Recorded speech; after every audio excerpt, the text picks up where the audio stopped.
I gotta get that speaker. I might just have to give you the 200 or however much you said. So 250. I was wondering, it sounds so good. You already love it. Yes. Is it hooked to your TV? Like, will it hook to a Samsung? If you hook to anything, any device you have. Any device. Who put your TV up?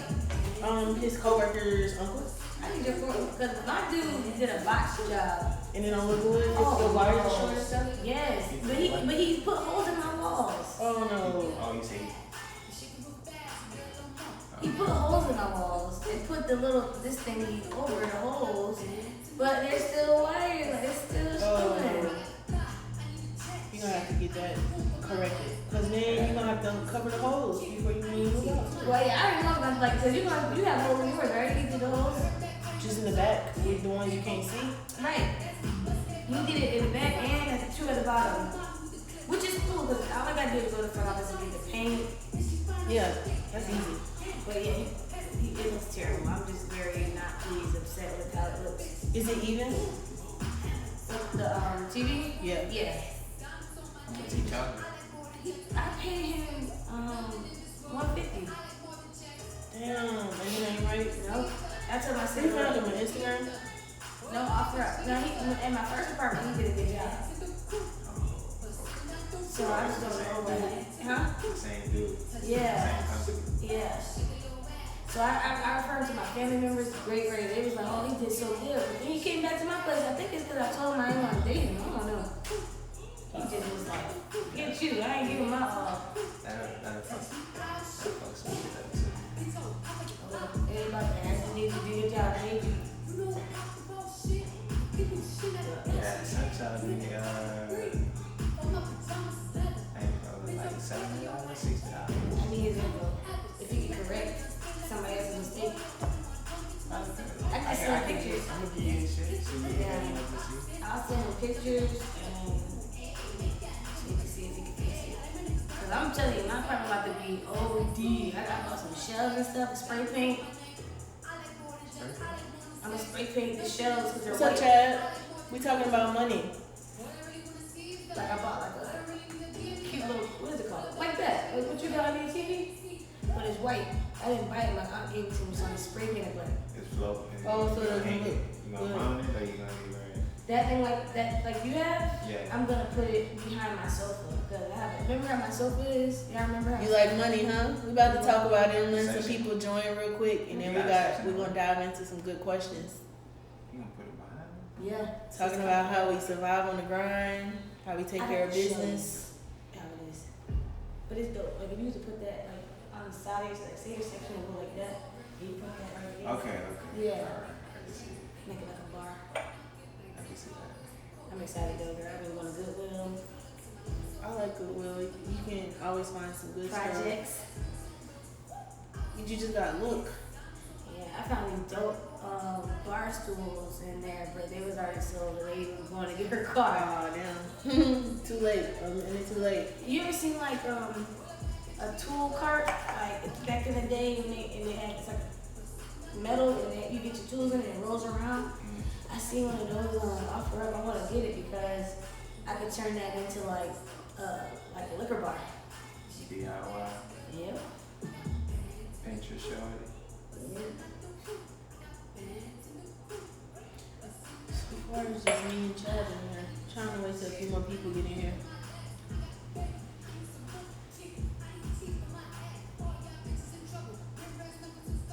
I sent it to a few people.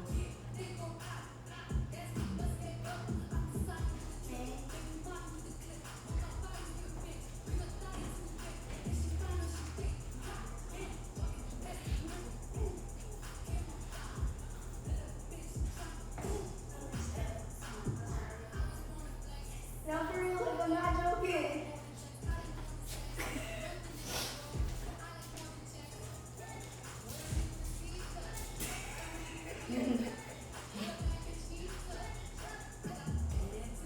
Alright, we about to get started. With or without on head, catch on to it.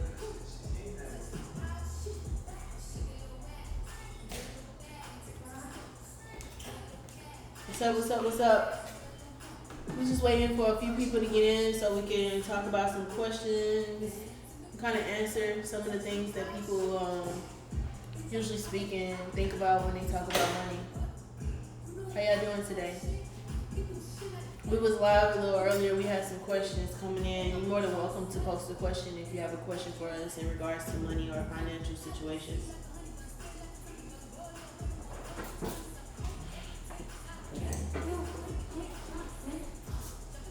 Hey Lakita, thank you for coming back. We about to get started. We got some good questions before everybody gets to bed.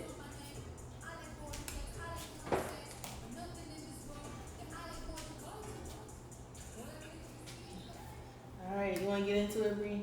You ready? Yep. So, I have a question for you. What are some of the lessons and advice that you learned from your parents when it comes to money? When it comes to money from my parents, definitely budget and monitor your money, track your money. Like my parents is so big on having a book and everything, all their expenses. Checkbook? Yeah, well, a checkbook too, but like all their expenses and stuff that they had throughout, like every day they would write it down, and then the bills they would write it down. And to this day, I know we have apps and stuff that you use for that, but I'm big on writing everything down that, you know, I put out every month. So that's like the advice I have is just track your money, because then you'll always see where it's going, and you don't have to ask that question like, oh my God, like I just had $1,000 and now I'm down to like $40. Like where'd it go? I don't ever have to ask myself that question, because I literally will put it down. Well, now I have an app. Yeah. Over writing it down. So I use Truebill.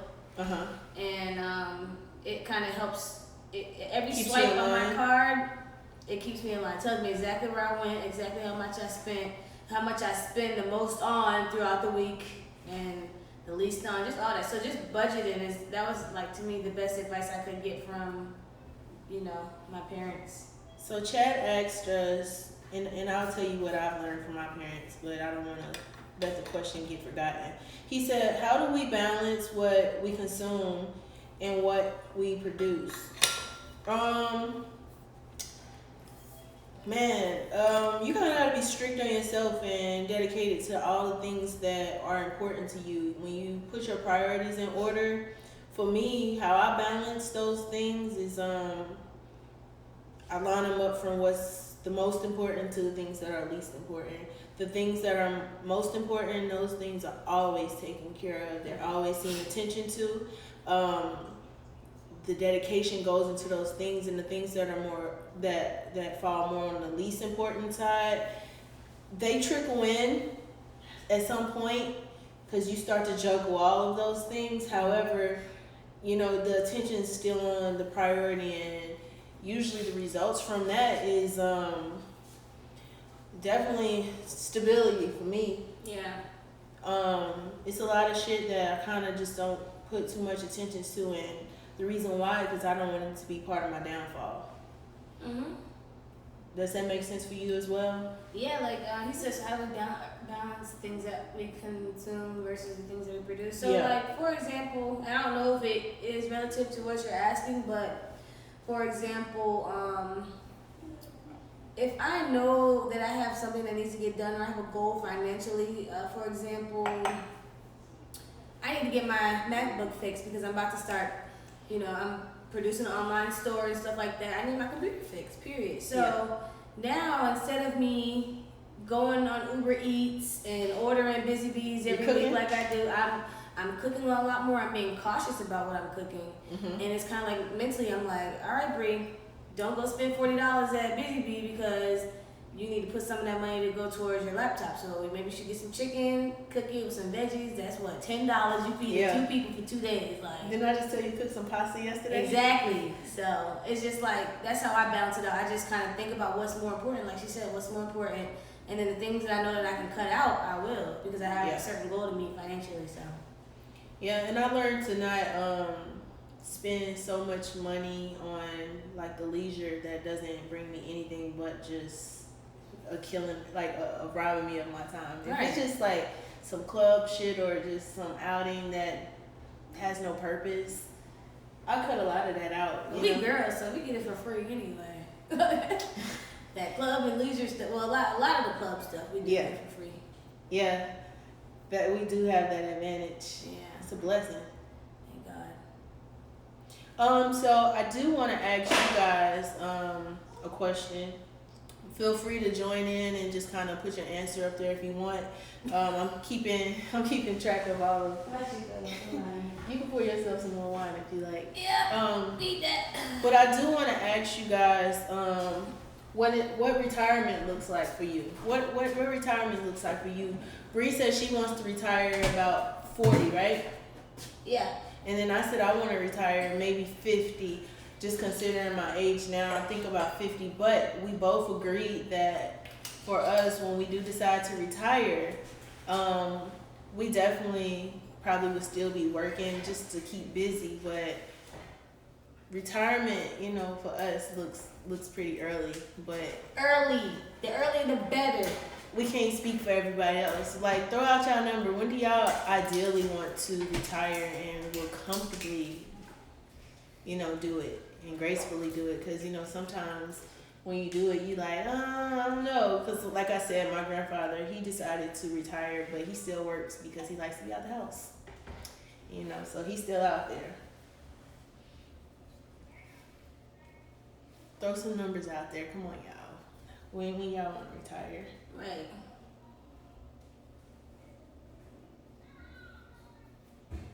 Oh, you got a mood board to help focus on what's important?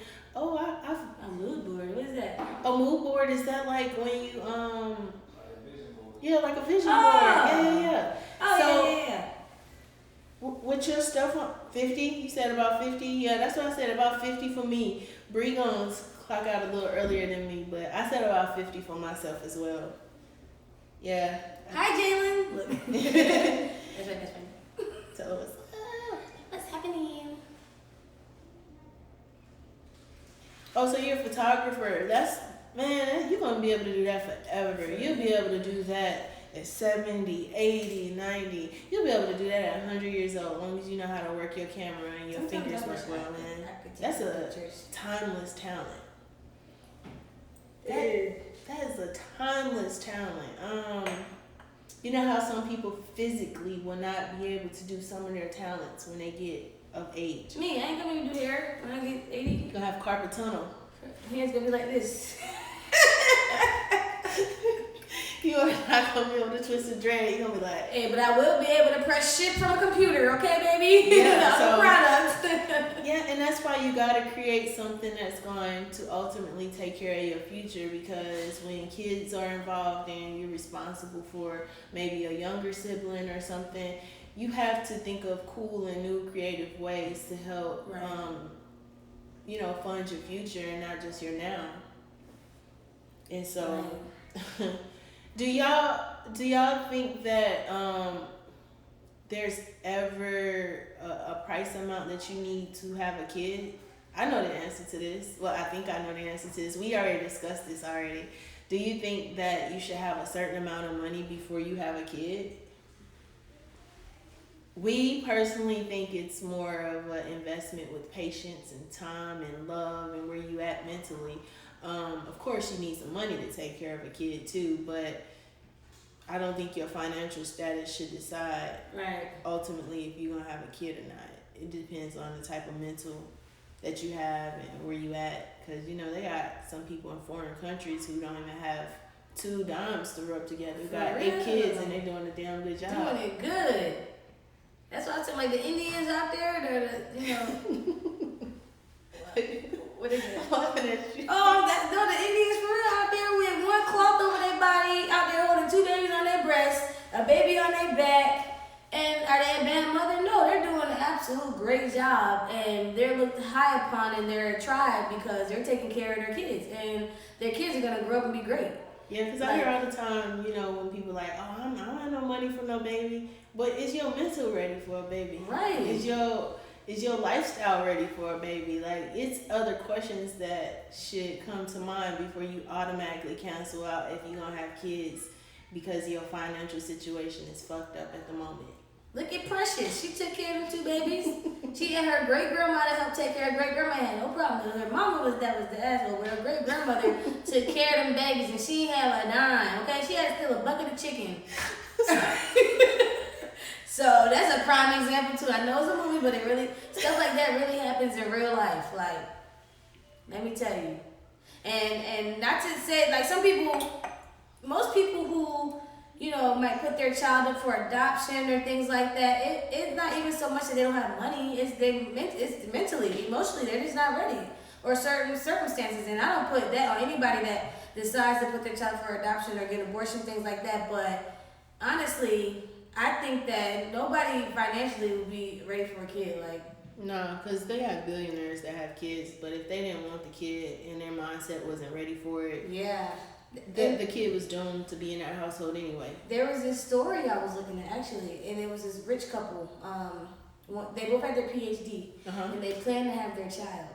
So they was like, we're financially ready. They did the whole story from when she first found out she was pregnant until she had a baby.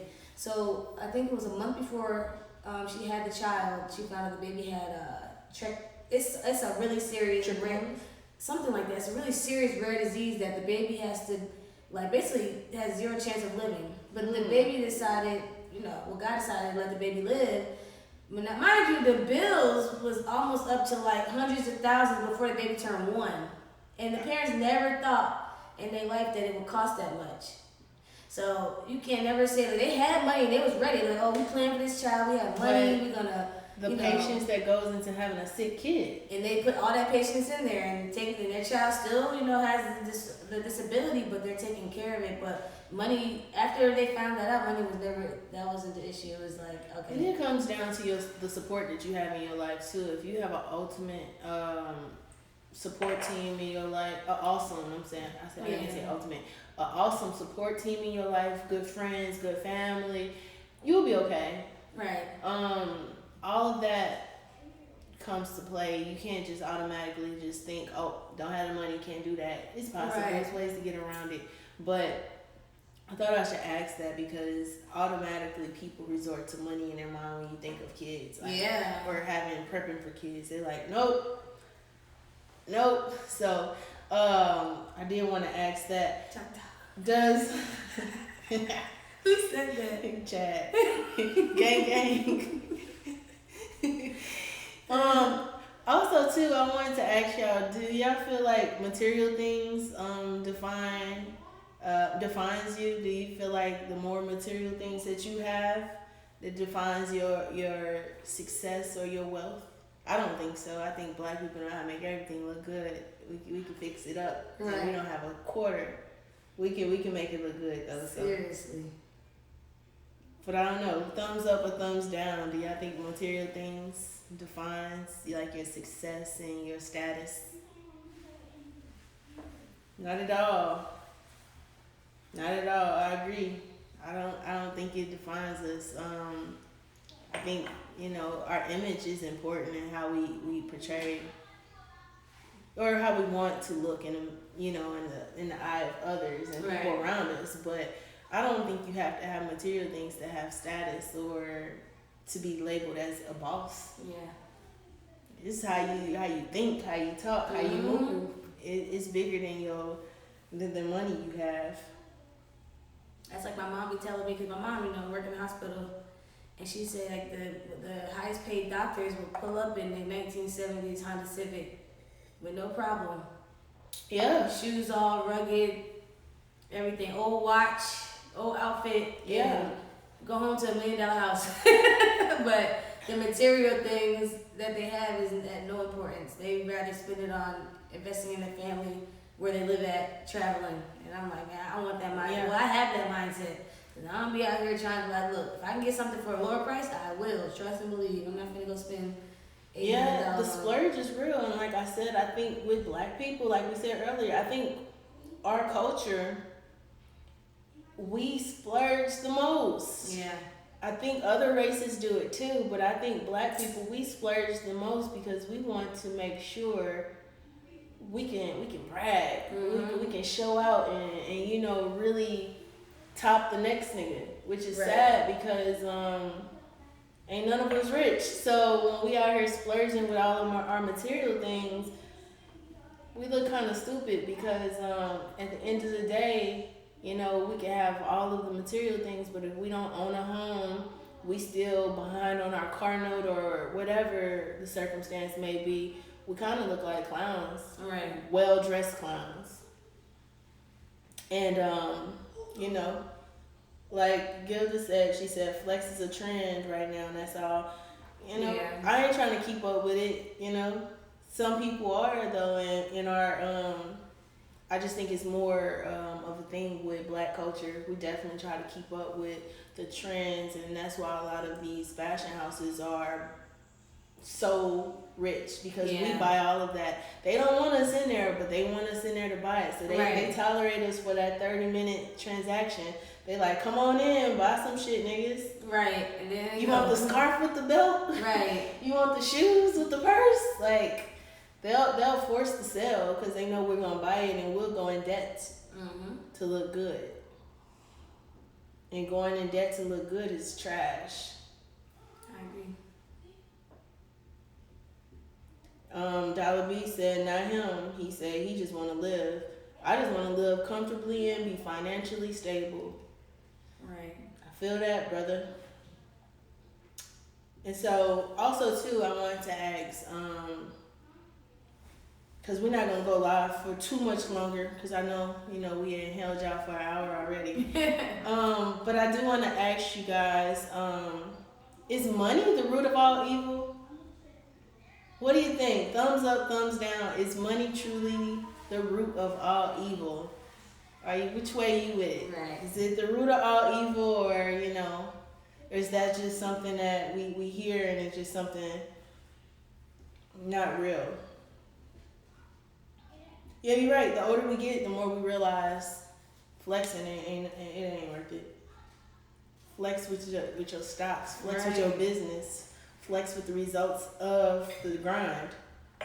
Emmanuel, he got thumbs down. He said it's a no. I guess it depends on the person. Only if you make it.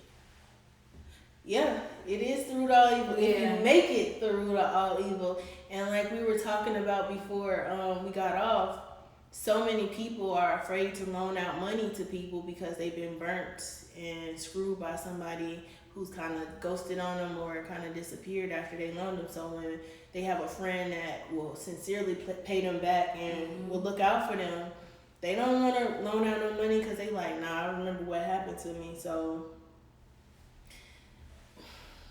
you know, you gotta grind it out and figure it out yourself, because not too many people are crutches for other people anymore, because they've been burnt by some terrible ass people and they kind of ruined it for anybody that acts after that. Are y'all objective? or would y'all loan out money at this point? Or, I mean, of course, with not the quarantine, but even if you was financially blessed, would you loan out money, or you just not loaning out money? Is that just not a thing for you?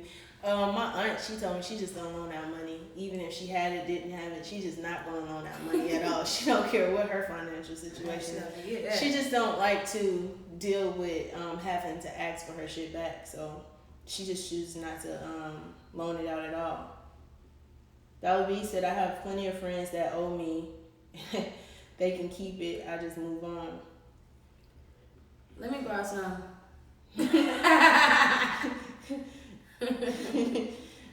You know, I choose not to ask people for money, because not only do I know I would give it back, but I think it's part of a pride and an embarrassment thing too. You don't want them to know you struggling that bad to the point where you need their help, even if you do need it. Sometimes I think it's my pride. I'm like, nope, I'm not asking.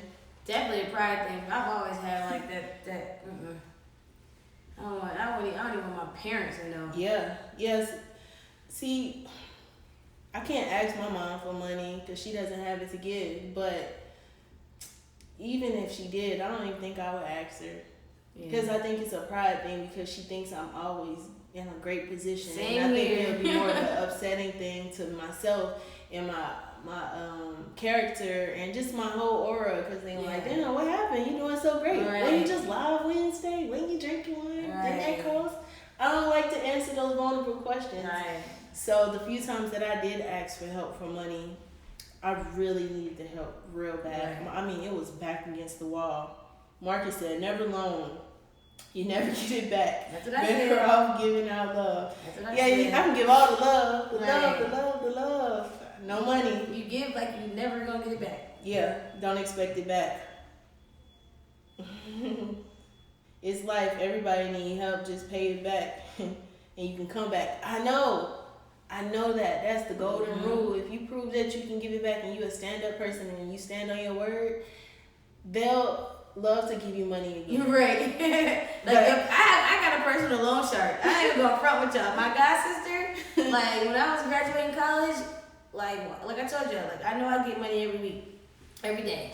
Yeah. So when I needed something that was really important to me, I'd be like, hey, can I borrow this? I'm gonna give it to you on this day, which is the same week. And she'd be like, now it's frivolous. That's the word, frivolous? Yeah. Because she knows I'm gonna give it right back. Yeah, so she's not gonna. She's my personal loan shark. Yeah. I ain't never had no problems. It's been about 6-7 years. I don't need her anymore, but like if I ever got to that point where I was desperate or I was at a time where I really needed help, I would definitely go to her because I know she's gonna give it to me. She trusts me. She knows I'll give it back. Yeah, I can honestly say the people that loan me money, I've given it back, and sometimes I'll give it back even more of what they even gave me. The loan is extended outside of the money. It's love. I'm there for them when they need me to talk to. I don't disappear on people. Like, what do you gain from that? I would feel terrible if somebody just laced me up with some money and I just disappeared. Yeah. It'll eat my conscience. Like, but they have people out there like that have gotten money from people and just dipped. And they wonder why they got all this bad karma. Yeah.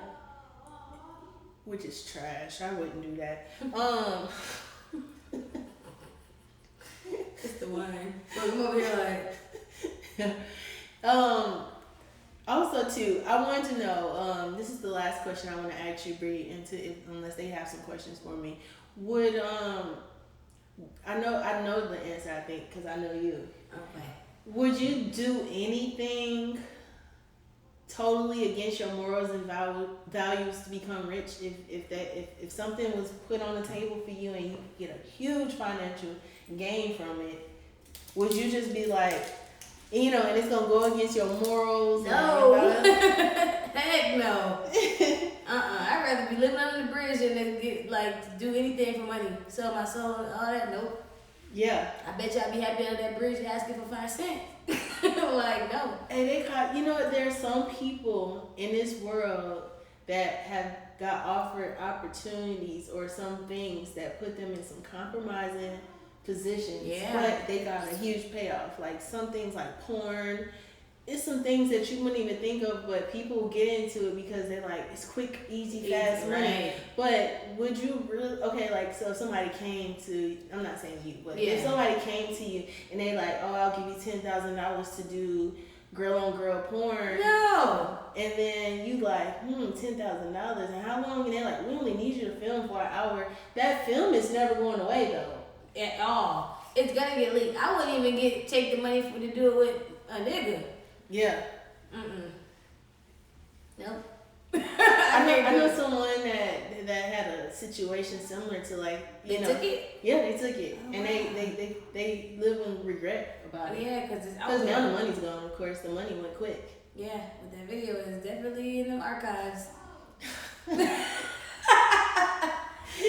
Just imagine. I don't even send news. Like, fuck the whole take it up. Sending news, man. That's a good conversation for another episode, because you gotta be my man, you gotta be like ready to get even a little peek. You know what, man? I know some people that got fucked over with the news. Oh yeah, me too. Damn. I mean, send it to their parents, grandparents. Or just imagine you thinking you trusting in somebody and you send them news and they send it to a whole group text. Like, what y'all think? Right. That's so fucked up. And you would put work in the news, you would hurt your arm. Right. You would put a lot of effort into this. All your boys see it. All his boys see it. Yeah. You know what? Kind of piggybacking off of what Dollar B said. Some people, when they owe people money or whatever, they just don't admit the mistake, and I think that's why the friendships break.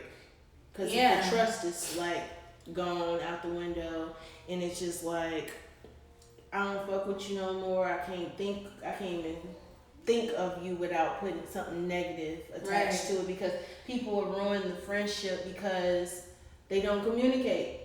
Facts. They don't, like, it'd be so simple. You can keep procrastinating with your problem if you just be like, hey, you know, like, keep responding. Mm-hmm. Eventually we'll get tired of hearing you saying that you're gonna get back and we never get it, but I'd rather hear you respond versus you just ghost and go nowhere, because now I'm really mad. Like, yeah, don't ghost on me, and then now all of a sudden you still living your life. You living a lavish life at that. lavish. And you just, if you just couldn't lace me up or whatever the situation was, just tell me, like, hey, you know, some shit going on. I'm about to go out of town, but somebody else paid for the trip or something, whatever the situation gonna be. But it's kind of fucked up because the people that usually owe you, they dip out and they still live their life up, and then they wonder why you're mad at them, and they like, man, what I do? Right. You didn't communicate. Right. You owe me some money. For real. Say something. It ain't no little couple $100 either. Yeah. I'm talking thousands. So I'm resorting back. Or the number one thing is people go silent when they say they're gonna do it and they don't do it. They're like, oh, I got you, and then you're like, oh, I'm gonna call you right back, and you don't hear from them ever again. You like, what? Yeah. You could have just said no. I could have moved on to the next resource, but you said yes, so now I'm stuck thinking that you got me and you really don't have me because you didn't turn your back and you didn't hit me with the knowing you was not gonna do it, which is whack. Do y'all have any questions for us before we get out of here about money? We was talking about a little bit of everything. Right. From porn to retirement. Retirement. Probably calling my name at 50 years old. We're at 40, but if another truck opened up on the highway here, I don't know. Right. I'm all in. Retirement might be a lot earlier than 50. So, if y'all have any questions for us, please knock them out right now, because we're not going to hold y'all too much longer. Nope. It's been real. Hey Siri, play money. No, don't. I just Think about it too. Money by Cardi B now playing.